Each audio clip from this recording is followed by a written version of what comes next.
네, 최상병 사건을 취재해온 김민관 기자와 좀 더 짚어보겠습니다. 자, 김 기자, 02-800-7070이 윤석열 전 대통령이라는 사실이 드디어 밝혀졌습니다.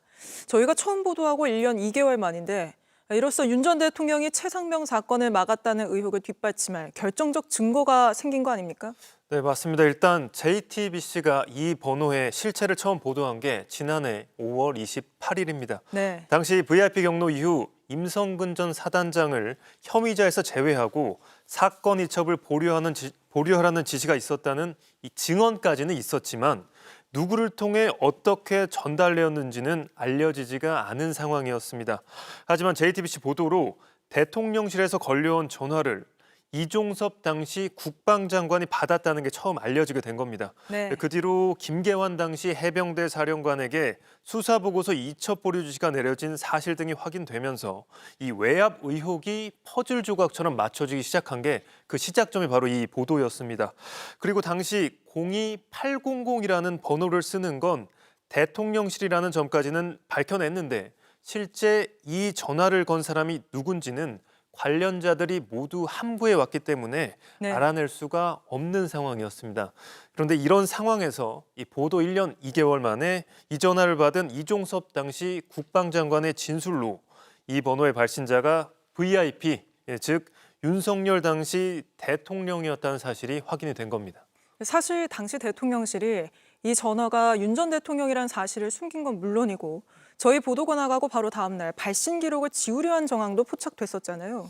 그렇습니다. 일단 대통령실은 그 JTBC의 그 질의에도 대통령실의 전화번호는 기밀 사항이다. 네. 이렇게 답변을 계속해서 거부를 해왔습니다. 그런데 JTBC가 통화 사실을 보도한 바로 다음 날 이 대통령실 명의로 되어 있던 번호를 해지하고 대통령 경호처 명의로 재개통한 사실도 저희 JTBC 취재를 통해 확인이 됐습니다. 이 당시 경호처장은 김용현 전 국방부 장관이었는데 네.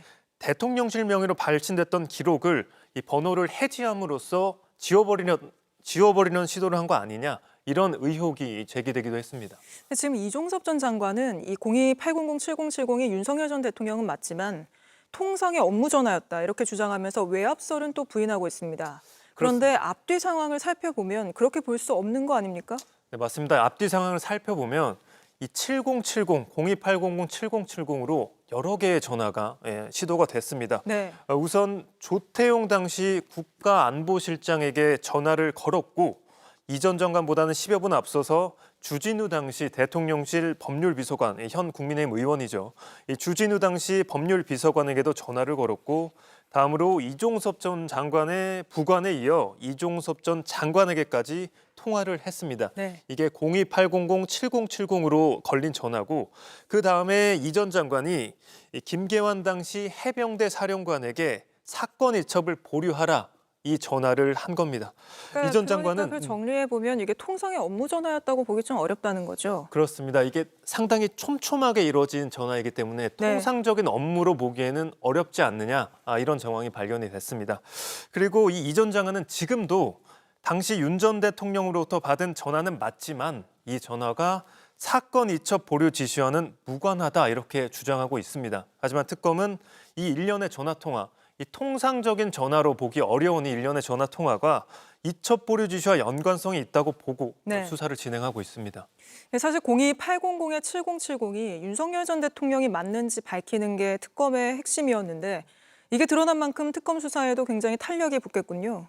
그렇습니다. 특검 수사 급물 수사를 타고 있고요. 우선 내일 이 VIP 경로를 박정훈 수사단장에게 전달한 인물로 지목된 이 김계환 전 해병대 사령관에 대한 영장 실질 심사가 진행이 됩니다. 네. 특검은 김 전 사령관에게 이 모해 위증죄 혐의를 적용을 했는데 김 전 사령관은 항명 혐의로 기소됐던 박정훈 대령의 1심 재판 그리고 국회에서 위증을 했다 이 혐의를 받고 있습니다.